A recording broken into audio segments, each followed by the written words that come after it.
नमस्कार, स्वागत है आप सबका हमारे खास कार्यक्रम देश देशांतर में। मैं हूं कवीन सचान। देश देशांतर में आज हम बात करेंगे केंद्रीय वित्त मंत्री की ओर से एक नए राहत पैकेज के ऐलान की। उन्होंने 12 बड़ी घोषणाएं की हैं अर्थव्यवस्था और आम आदमी के नजरिए से। समझेंगे कि इसमें अर्थव्यवस्था को रफ्तार देने के लिए इन कदमों की कितनी जरूरत थी, ये कदम किस तरीके से अर्थव्यवस्था को रफ्तार देंगे और इससे आम आदमी को कहां पर और किस तरीके से फायदा मिलेगा, और इसे समझाएंगे हमारे 3 बेहद खास मेहमान। हमारे साथ मौजूद हैं डॉक्टर अरविंद धर्मानी, जो कि चेयरमैन है एग्रो फाउंडेशन से। सर, बहुत बहुत स्वागत है आपका। हमारे साथ यतीश रदावत हैं, वरिष्ठ पत्रकार, आपका भी स्वागत है। और वेद कुमार जैन साहब हैं, पूर्व अध्यक्ष ICAI से, आपको भी सर बहुत बहुत स्वागत। शुरुआत में अरविंद सर आपसे करना चाहूँगा कि अगर इस आत्मनिर्भर भारत 3.0 अभियान की बात हुई है, जिसमें 12 घोषणाएं की हैं वित्त मंत्री साहिबा ने, किस तरीके से आप देखते हैं और जो मेजर इसमें फोकस है वो क्या क्या आपके नज़रिए से है, एक अर्थशास्त्री होने के नाते, और एज अ होल कंट्री के इकोनॉमी को देखें तो कहां पर किस तरीके से उसका लाभ हम देख पाएंगे? इसको मैं ओवरऑल मैक्रो में सेट कर दूंगा बिफोर डिटेल्स में जाने से पहले। तो बेसिकली हमने जैसे आपके प्रोग्राम पे भी मई जून से डिस्कस कर रहे हैं, तो पहले लॉकडाउन के समय पे सबसे इम्पोर्टेंट चीज़ें थी, एक तो बैंक्रप्सी को अवॉइड करना, क्रेडिट गारंटीज, और दूसरा जो आम आदमी जिसकी रोजगार चली गई है, माइग्रेंट्स वगैरह, उनको इंश्योर करना कि खाना पीना बेसिक नेसेसिटीज मिलती रहे। पर हमने डिस्कस किया था कि जैसे ही इसके बाद ट्रांजिशन में जाते हैं क्वार्टरली टू सेकेंड क्वार्टर में, अप्रैल मई जून जुलाई से, तो फोकस उन 2 तरह डिवाइड होगा। एक तो है जो मैन्युफैक्चरिंग, माइनिंग, कंस्ट्रक्शन जो लॉकडाउन में बंद किए गए थे, और एक कॉन्टैक्ट सर्विसेज जो जैसे हॉस्पिटैलिटी वगैरह, जो ज़्यादा देर तक पेंडेमिक से अफेक्टेड रहेंगे। तो शुरू में जो क्रेडिट गारंटीज वगैरह थी, वो ये पहले सेक्टर पे फोकस की थी कि मैन्युफैक्चरिंग वगैरह जो लॉकडाउन के बाद फिर रिवाइव होगा, ये बिल्कुल मास बैंक्रप्सी ना हो और जल्दी ही ये रिवाइव कर सके। तो अब हम देख रहे हैं कि वो उसको एक्सटेंड कर रहे हैं कि जो सेक्टर ज़्यादा देर बंद रह सकते हैं या कमी रह सकती है, एयर ट्रैवल, हॉस्पिटैलिटी और वगैरह, उनके भी SMEs जो हैं वो भी अफेक्टेड होंगे। तो वो क्रेडिट गारंटी स्कीम जो पहले से चल रही है, उसको एक्सपैंड और एक्सटेंड कर दिया है, तो जो सेक्टर्स रह गए थे उन पे फोकस करने के लिए। और दूसरा था कि एज थोड़ी नॉर्मलाइजेशन आएगी, अब Q3 शुरू हो गया है, सितंबर में Q2 था, Q3 अक्टूबर नवंबर से, और तो जो फिस्कल एक्सपेंडिचर का फोकस वो इंफ्रास्ट्रक्चर प्रोजेक्ट्स और प्रोग्राम्स, हाउसिंग प्रोग्राम, जो नॉर्मल प्रोग्राम्स गवर्नमेंट के होते थे, उसको एक्सपैंड करके, उसको रिवाइव करके, उसको ज़्यादा तेज़ी से करने की आवश्यकता होगी, क्योंकि इसमें कंस्ट्रक्शन है, लेबर इंटेंसिव है, एम्प्लॉयमेंट बहुत होती है इसके साथ, और जो इनफॉर्मल सर्विसेज वगैरह कनेक्ट होती हैं। तो ओवरऑल गवर्नमेंट वही प्लान पे चल रही है, वो केयरफुली वॉच कर रही है क्या कौन सी पार्ट्स ऑफ द इकोनॉमी जल्दी रिवाइव हो रहे हैं, कहाँ स्लो हो रहे हैं, कहाँ एम्प्लॉयमेंट जनरेशन कम हो रही है, तो उसको कंटिन्यूअसली एडजस्ट कर रहे हैं। तो इसका मैं बहुत प्रशंसा करना चाहता हूँ, क्योंकि ये हमारे एनालिसिस ने पहले से ही बताया था कि ये रिसर्च ने बताया था कि ये बेटर पाथ है, ताकि जो कई डेवलप कंट्रीज ने किया है, बस लार्ज प्रोग्राम्स अनाउंस कर दिए और फिर ख़त्म करके फिर एक और लार्ज प्रोग्राम। तो हमें बहुत सिलेक्टिव टारगेटेड फिस्कल पॉलिसी, तो ओवरऑल गवर्नमेंट ने ये वेरी करेक्टली इसको फोकस करके बनाया है। मैं जस्ट मेंशन करूंगा, perhaps after others have spoken, वो जो PLI स्कीम वो थोड़ी लॉन्ग टर्म है, बट वो भी बहुत इंपॉर्टेंट है। उसमें और भी प्रोग्राम्स हैं, वो बाद में मैं कमेंट कर सकता हूं। जी सर। वेद सर, क्योंकि अगर हम इन घोषणाओं को देखते हैं, जैसा कि कहा अरविंद सर ने, और हमने पहले भी अपने शो में चर्चा की थी, इसमें अरविंद सर ने जिक्र किया था कि इकनॉमी को लॉन्ग रन में अगर हम आगे वापसी मोड़ पर जाना चाहते हैं तो किस तरीके से, और जो बाकी स्टेप और करीब करीब उसी दिशा की तरफ ये घोषणाएं इशारा कर रही हैं। लेकिन यहाँ पर मैं आपसे वेद सर समझना चाहूँगा कि आम पब्लिक के नज़रिए से अगर मैं 2-3 जो बड़ी घोषणाएं हैं उनको देखूं या समझूं, वो क्या है कि एक तो ईपीएफओ को लेकर जो सरकार का अनाउंसमेंट है, चाहे वो हाउसिंग सेक्टर को में जो एक अनाउंसमेंट की बात की गई है, इसके मतलब क्या है, उसका फ़ायदा है, बेनिफिट किस तरीके से आम पब्लिक को मिलेगा? देखिए कविंद्र जी, आज की जो घोषणा है वो एक बहुत इम्पोर्टेंट घोषणाएं की गई है। रोजगार एक बहुत बड़ा एरिया है जिसके ऊपर बहुत बड़ी चर्चा हुई, और हमें सभी पता है कि लॉकडाउन में बहुत सारी इंडस्ट्री को इफेक्ट पड़ा और लॉकडाउन में काफी लोगों को काम करने की, जॉब की चर्चा में दिक्कत आई है। तो सबसे बड़ी घोषणा आज की डेट में जो वित्त मंत्री जी ने की है वो की है रोजगार को रिस्टोर करने की। उन्होंने कहा है कि 1 मार्च से लेके 30 सितंबर 2020 के बीच के अंदर जिन लोगों के रोजगार के चले गए या जिन लोगों के रोजगार में दिक्कत आई है, उन्होंने उस कैटेगरी में 3 कैटेगरी बनाई है कि अगर वो एम्प्लॉयर अगर उसको दोबारा से रोजगार देता है तो सरकार 24% यानी 12% एम्प्लॉय का कंट्रीब्यूशन और 12% एम्प्लॉयर का कंट्रीब्यूशन सरकार अपने पास से देगी। और उसके लिए उन्होंने 2 शर्तें लगाई हैं कि अगर 50 से कम जो एम्प्लॉय जिसके क्षेत्र में है, अगर वो 2 से ज्यादा एम्प्लॉय रखते हैं तो उनको एलिजिबिलिटी बन जाएगी, और जिनके पास 50 से ज्यादा एम्प्लॉयज है उनको 5 से ज्यादा एम्प्लॉयज रखते हैं तो उनको क्षेत्र मिल जाएगा। और ये जो बेनिफिट है जो 1000 से एम्प्लॉयज और उससे कम वालों के लिए है वो 24% का आएगा, और 1000 से ज्यादा वालों के लिए 12% का आएगा। मेरा मानना है कि ये एक प्राइवेट सेक्टर को बहुत बड़ा इंसेंटिव दिया जा रहा है, और डायरेक्ट आधार कार्ड यूज करके अकाउंट में क्रेडिट आएगा। तो एक एम्प्लॉयमेंट को जनरेट करने के लिए, रेस्टोर करने के लिए और ग्रोथ देने के लिए अपने आप में एक बहुत बड़ा इंसेंटिव आज दिया गया है। दूसरा इंसेंटिव जो आपने पूछा कि बहुत बड़ा क्या है, वो रियल एस्टेट सेक्टर को दिया है। हमें पता है कि रियल एस्टेट सेक्टर सबसे बड़ा अनस्किल्ड लेबर को एम्प्लॉयमेंट जनरेट करता है। उसके लिए उन्होंने 2 घोषणाएं बड़ी इंपॉर्टेंट की हैं। एक तो 18,000 करोड़ रुपए की जो सपोर्ट दी है इंडस्ट्री को, रियल एस्टेट को, जो पहले भी प्रधानमंत्री जी की योजना में आई थी कि 18,000 करोड़ रुपए का जो एक्स्ट्रा बेनिफिट है प्रधानमंत्री आवास योजना के अंदर, उसके अंदर 18,000 करोड़ रुपए उन्होंने दिए हैं। और तीसरी घोषणा उन्होंने की है कि 2 करोड़ रुपए तक के मकान बेचने पे, जो आज की डेट में एक इनकम टैक्स पे शर्त लगती है कि 10% की अगर डिफरेंस होगा सर्कल रेट का तो उसके ज्यादा होगा तो हम आपसे टैक्स सेलर और बायर दोनों से लेंगे। तो उन्होंने कहा है कि प्राइमरी सेल यानी कि जब कोई डेवलपर अपना फ्लैट बेचेगा 30 जून 2021 से पहले, वो सर्कल रेट से 20% कम, क्योंकि हमें पता है कि रियल एस्टेट में मंदा आया है काफी वजह से, और वो 2 करोड़ से कम वाला फ्लैट बेचता है तो 20% की छूट मिलेगी। तो ये 3 घोषणाएं मेरे हिसाब से बहुत बड़ी महत्वपूर्ण है। और चौथी जो सबसे बड़ी वैल्यू वाली मानी जाएगी वो तो PLI है, प्रॉफिट है, जो PLI वाली जो घोषणा की है, इंसेंटिव दी है जिसके लिए, वो बहुत बड़ी प्रोडक्शन लिंक इंसेंटिव जो दिया है 1,46,000 करोड़ रुपए का, जो नए सेक्टर उन्होंने जोड़ दिए हैं इसके अंदर, जो कल भी वित्त मंत्री जैसे घोषणा की थी, उसके अंदर ये सबसे बड़ा बेनिफिट आएगा। क्योंकि वो सेक्टर जो पहले 2 सेक्टर थे अब 10 सेक्टर और दे दिए गए हैं। इन 10 सेक्टर के अंदर जब ये प्रोडक्शन लिंक्ड इंसेंटिव मिलेगा तो मुझे लगता है कि ये सारी की सारी 10 की 10 इंडस्ट्री जिसके लिए ये जो घोषणाएं की हैं उनको बहुत बड़ी बड़ी मिलेगी। तो मैं अगर जैसे आपने कहा कि 3 अगर मैं महत्वपूर्ण घोषणाएं आज 12 में से अनाउंस करूं तो मेरे हिसाब से सबसे बड़ी EPF वाली है जिसमें कि 24% सरकार कंट्रीब्यूट करेगी।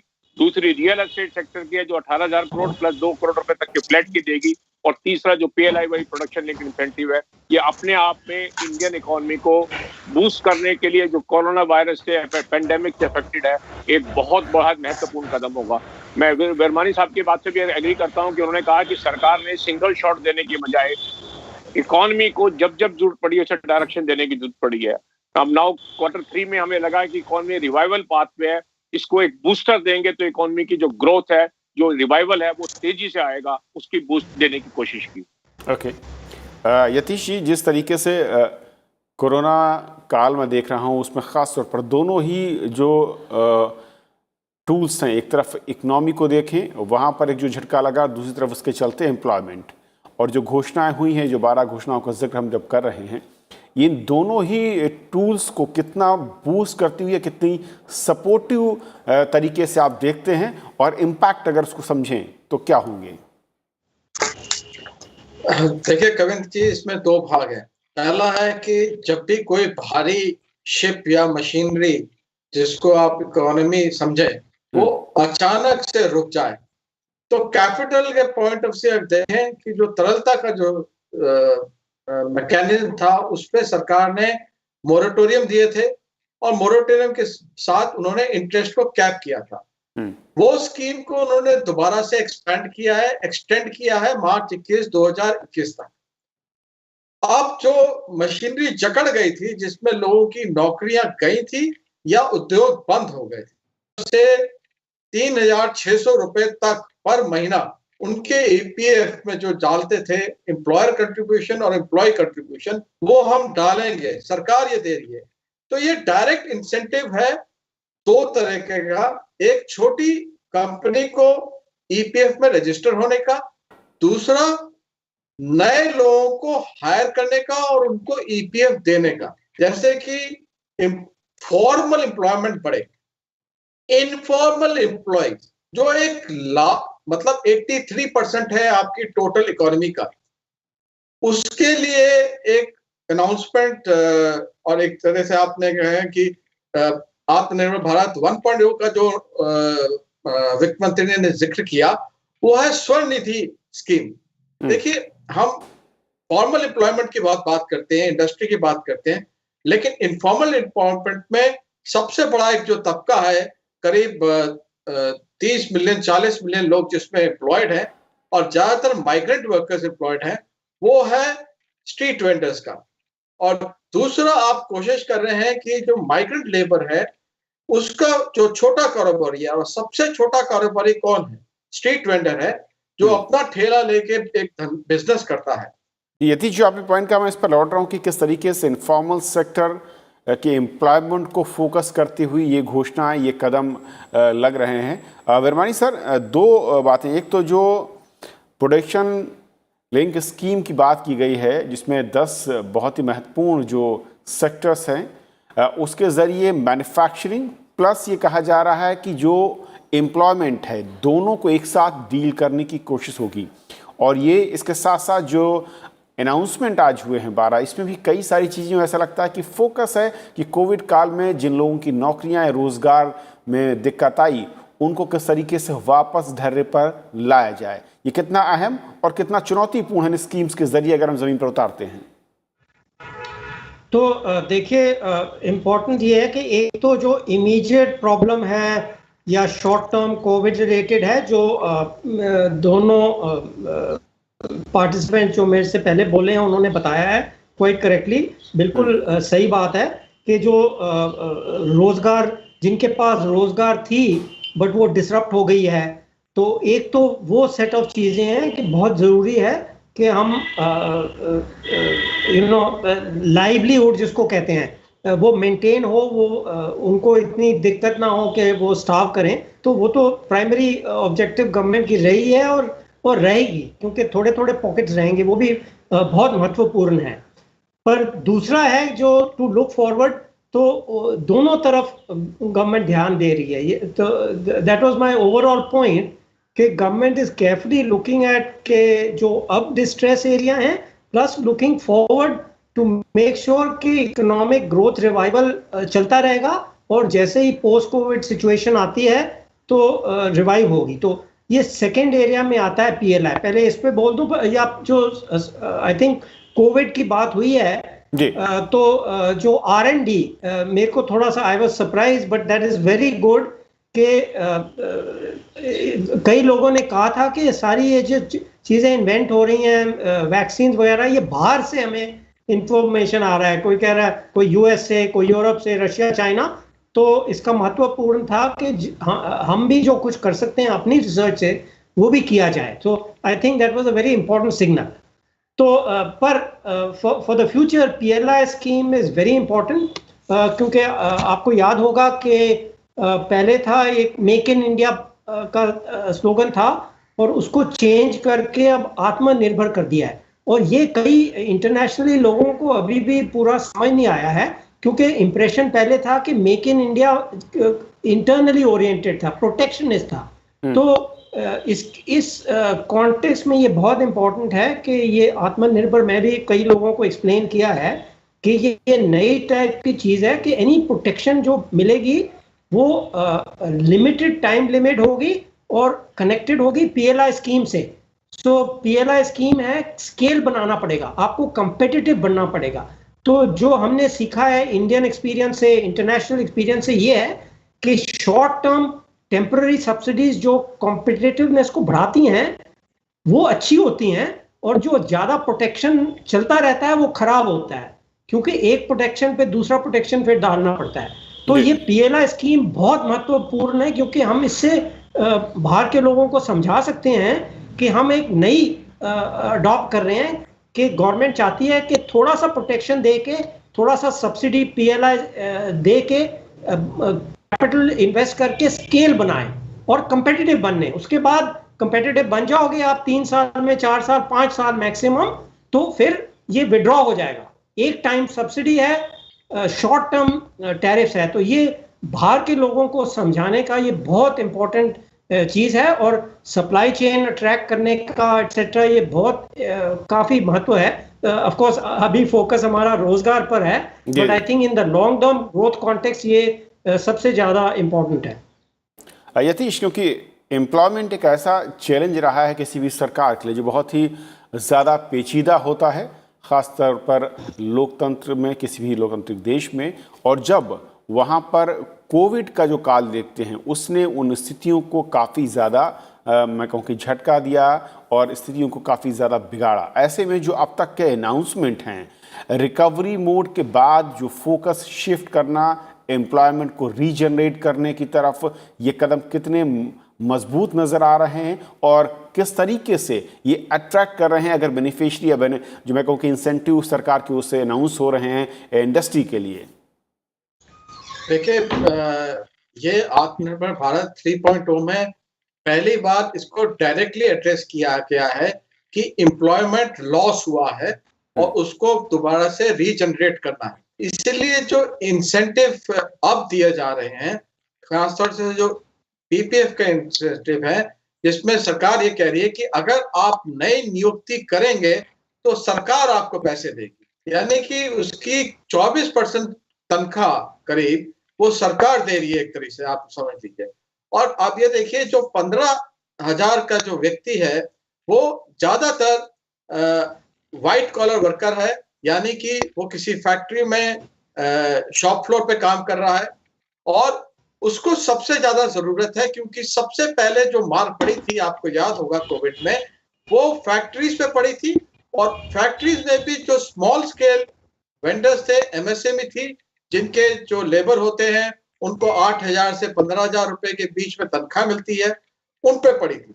और उन्हीं लोगों का पलायन हुआ था, वही लोग घर छोड़ के अपने बच्चों को लेके गए थे। तो इस बार डायरेक्टली उनको वापस लाना और उनको वापस नौकरी देना पे फोकस है, और इंसेंटिव इंडस्ट्री के लिए नहीं है, इंसेंटिव डायरेक्टली एम्प्लॉयमेंट के लिए। तो कुछ कंपनीज जैसे इंडस्ट्रीज थी जो ऑटोमेशन की तरफ चल पड़ी थी, या वो ये कह रही थी कि हमें इतने लोगों की अब जरूरत नहीं पड़ेगी, हो सकता है वो इन इंसेंटिव्स को लेके लेबर इंटेंसिव वर्किंग या लेबर इंटेंसिव मॉडल्स को दोबारा से अपनाएं। ये बहुत इंपॉर्टेंट है फॉर्मल इकोनॉमी के लिए, फॉर्मल एम्प्लॉयमेंट के लिए। इनफॉर्मल एम्प्लॉयमेंट के लिए, जैसे मैं आपको पहले भी कह रहा था कि जो इनफॉर्मल एम्प्लॉयमेंट एग्रीकल्चर में और हमारे अर्बन एरियाज में, वो दोनों सेगमेंट माइग्रेंट लेबर्स के होते हैं, और उन दोनों सेगमेंट को रिवाइव करने की जरूरत है।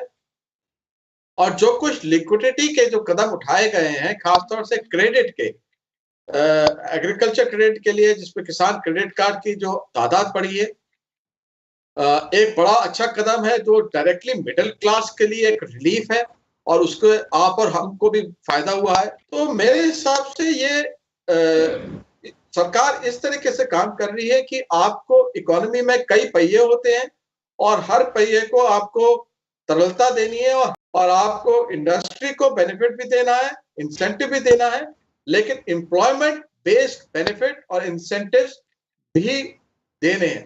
इससे पहले एम्प्लॉयमेंट बेस्ड इंसेंटिव्स पे मतलब 20 साल पहले आप चले जाएं तो सरकारों का एक्सपीरियंस इतना अच्छा नहीं रहा, क्योंकि एक तरह से आइडेंटिफिकेशन नहीं थी। लेकिन अब आधार होने की वजह से आइडेंटिफिकेशन और अकाउंट दोनों क्लियर हैं और उस पर धांधलेबाजी होने के चांसेस ऑलमोस्ट जीरो हैं, ऑलमोस्ट जीरो हैं। ये मेरे ख्याल से काफी इंपॉर्टेंट रहेगा आगे जाके।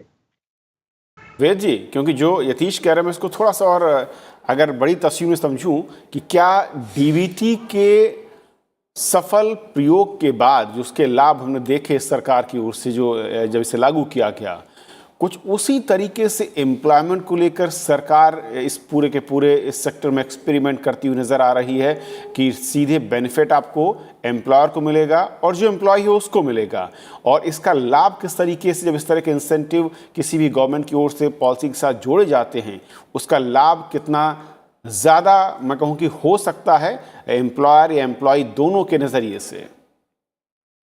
देखिए कविंद्र जी, एक बात तो माननी पड़ेगी, जैसे जैसे टेक्नोलॉजी इंप्रूव हुई है, जैसे कंप्यूटराइजेशन बढ़ा है, जैसे आधार कार्ड बने, आइडेंटिफिकेशन बनी है, तो सरकार की जो भी स्कीम होगी उसका बेनिफिट मैक्सिमाइज हो रहा है, जो पहले बेनिफिट नहीं हो पाता था, टेक्नोलॉजी का चैलेंज था मैनुअल करने में।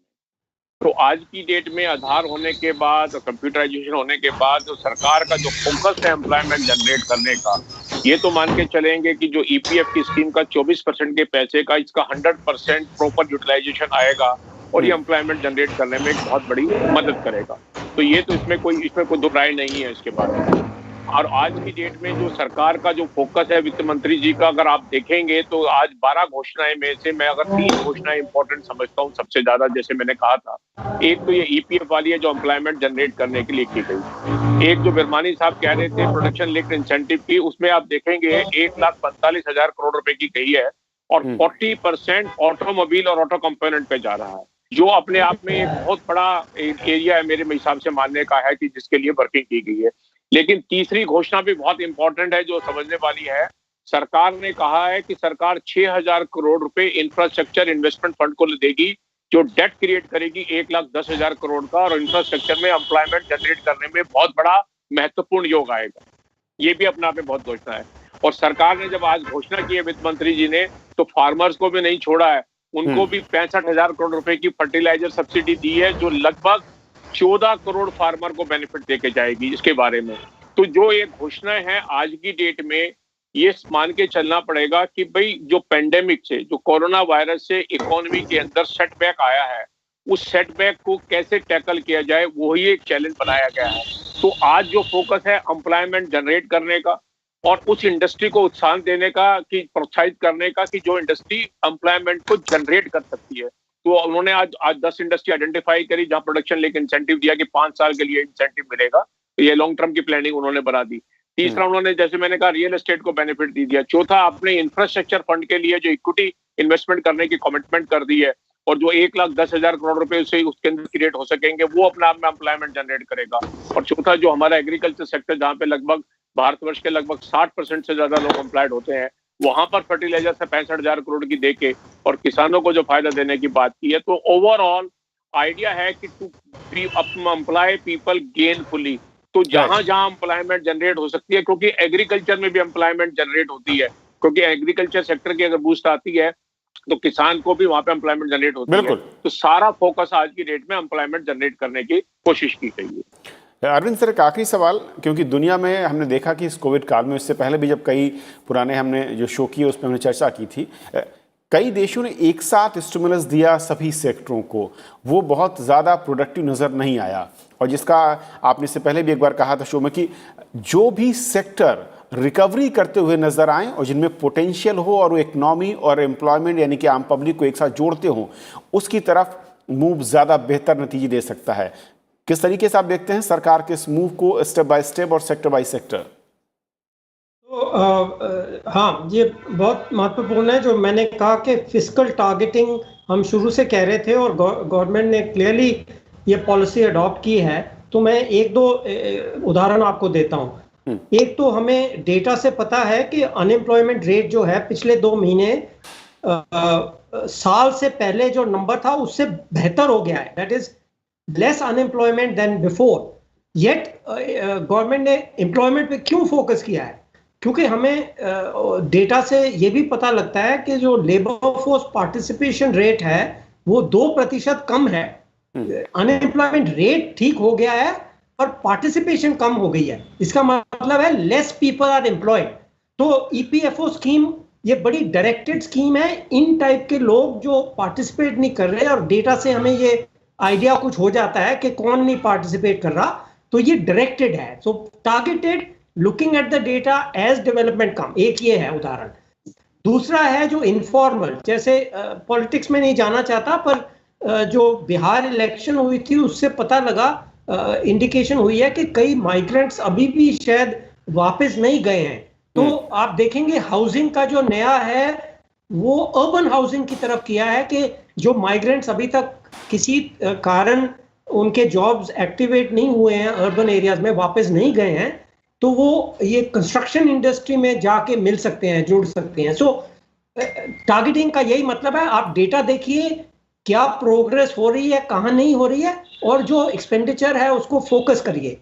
जैन साहब ने शायद बताया था इंफ्रास्ट्रक्चर पे, कंस्ट्रक्शन, हाउसिंग पे, एटसेट्रा, जो discuss. So that's very important for India. हमें, हमारे पास वेस्ट करने के लिए फजूल के पैसे नहीं है। We have to be very careful, target the benefits to revive the economy quickly and put it on growth path. Jain साहब, बहुत संक्षेप में सर। बस जैसे संक्षेप में इतना कहना, जो आपका सवाल था कि जैसे डेवलप्ड नेशन ने पैसे बहुत बांटे थे, डेवलपिंग नेशन के पास रिसोर्सेज लिमिटेड होते हैं और रिसोर्सेज को बहुत गेनफुली एम्प्लॉयड करना होता है जहां सबसे ज्यादा बेनिफिट मिले। तो आपका सवाल बिल्कुल ठीक था। इंडिया ने वो पॉलिसी अडॉप्ट की है कि जो रिसोर्सेज मेरे हैं, मैं जैसे वर्मानी साहब ने कहा, मैं फोकस्ड अप्रोच करूंगा उसी एरिया में जहां मुझे लगता है कि जहां इकोनॉमी को बूस्ट है, जहां चैलेंज आया है, उसी एरिया को इंसेंटिवाइज किया। ये नहीं अक्रॉस द बोर्ड पैसे बांट दिया जिससे कि इंसेंटिवाइज। तो उन्होंने बड़ा फोकस अप्रोच लगाया है। अभी भी मुझे लगता है कि आने वाले समय में और भी इंसेंटिव आएंगे, क्योंकि कुछ इंडस्ट्री ऐसी है जो इस समय, जैसे ट्रेवल है, टूरिज्म है, इस समय रिवाइवल पर नहीं है। आने वाले पीरियड में ट्रेवल टूरिज्म आएगा तो उनके लिए भी हो सकता है कि इंसेंटिव आए, और वो फोकस इंसेंटिव आएगा उसके लिए। तो वही कोशिश जारी की जा रही है। वक्त कम है, लेकिन बहुत बहुत शुक्रिया आप तीनों मेहमानों का हमारे साथ इस बहुत ही महत्वपूर्ण चर्चा में जुड़ने के लिए और समझाने के लिए कि जो आर्थिक पैकेज और सरकार की ओर से आर्थिक मदद के कदम उठाए गए हैं, जिन घोषणाओं का आज जिक्र हुआ है, उसमें किस तरीके से इकोनॉमी को सपोर्ट मिलेगा, क्या लक्ष्य है, क्या नज़र आ रहा है, और इसके साथ साथ रोजगार के मसले पर भी सरकार किस तरीके से इन कदमों के जरिए मजबूती लाना चाहती है और आगे बढ़ना चाहती है। फिलहाल आज इतना ही। नमस्कार।